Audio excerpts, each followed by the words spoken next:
पिछले 5 महीनों से वेतन नहीं मिलने से सरकारी अस्पतालों के एम्बुलेंस चालकों व इमरजेंसी मेडिकल टेक्नीशियन के समक्ष भुखमरी की स्थिति उत्पन्न हो गई है। वेतन भुगतान नहीं होने तक एम्बुलेंस चालकों व ईएमटी ने हड़ताल पर जाने का निर्णय लिया।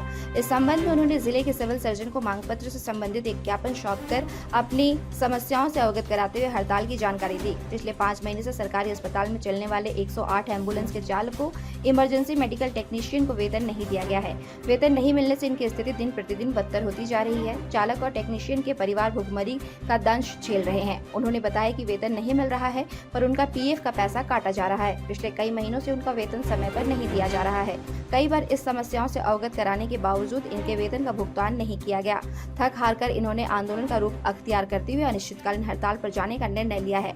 आपको बता दें कि पूर्वी सिंहभूम जिले में कुल 23 108 एम्बुलेंस है।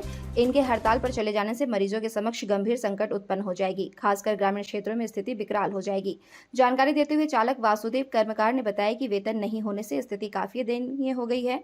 परिवार उनका कर्ज तले दब चुका है। उन्होंने कहा कि पूरी ईमानदारी से सेवा देने के बावजूद कोविड-19 में 24 घंटा जान की परवाह किए बगैर उन लोगों के द्वारा सेवा दी गई और आज ऐसी स्थिति है कि पिछले 5 महीने से उनको वेतन नहीं दिया गया और जो वेतन दिया जाता है वह भी कभी समय पर नहीं दिया गया। उन्होंने कहा कि इस संबंध में जिले के सिविल सर्जन को ज्ञापन सौंपकर जल्द से जल्द मांग पूरी करने की मांग की गई है। अन्यथा जब तक उनकी मांगे पूरी नहीं होती है तब तक अनिश्चितकालीन वे सभी हड़ताल पर जाने का निर्णय लिए हैं। आप लोग क्यों हड़ताल कर रहे हैं आज आप लोग? आज हम लोग अपने वेतन की मांग को लेकर के हम लोग सिविल सर्जन के पास आए हैं। हम लोग को विगत अब 5 महीना से लगभग होने आ रहा है, हम लोग को वेतन नहीं मिली है। हम लोग का काम रेगुलर लिया जा रहा है लेकिन हम लोग का भुगतान रेगुलर नहीं हो रहा है। बस हम लोग का यही मांग लेकर के आए हुए हैं, जिससे और हम लोग को काम करने में बहुत ही दिक्कत हो रही है। हम लोग को खाने पीने का सामान का भी व्यवस्था करना इतना मुश्किल हो गया कि अब किसी से उधारी भी नहीं मांग सकते। ऐसा सिचुएशन आ गया हमारे साथ। दिन से वेतन नहीं मिल रहा है। ये लगभग चल रहा है 1.5 साल से यही प्रॉब्लम चल रहा है। जैसे हम लोग को लगातार 6-7 महीना काम करवाया जा रहा है, फिर बीच में 1 महीना का वेतन दिया जा रहा है। फिर अगर हम लोग थोड़ा आवाज़ उठाते हैं तो हम लोग को बोलता है कि आप लोगों को जल्द पेमेंट हो जाएगा, लेकिन ऐसा होता नहीं है। बार बार यही चीज़ बोल के हम लोग को काम निकाला जा रहा है। अभी आपके हड़ताल पे चले जाने से पेशेंट को कितना परेशानी होगी? जी बिल्कुल, ये पेशेंट को दिक्कत होगी क्योंकि हम लोग उस फील्ड से जुड़े, हम लोग को पता है कि हम लोग को डेली कैसे पेशेंट मिलती है, कैसे सिचुएशन रहती है।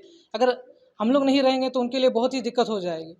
अभी तक आप लोग परिवार कैसे चलाते हैं जब आपका पेमेंट नहीं मिला है? अभी तक हम लोग से लगभग दुकान में उधारी चल रहा था, किसी का दोस्त यार से उधारी लिया, वैसे चल रहा। उनको भी वही आश्वासन देते हैं कि हम अगले महीने आपको पैसा वापस कर देंगे या अगले महीने आपको पैसा देंगे, तो लेकिन हम लोग को ऐसा पैसा मिला ही नहीं कि हम वापस कर सकें। ऐसे हम लोग की उधारी भी बढ़ते चली गई। अब अभी आप लोग कब तक हड़ताल में रहेंगे?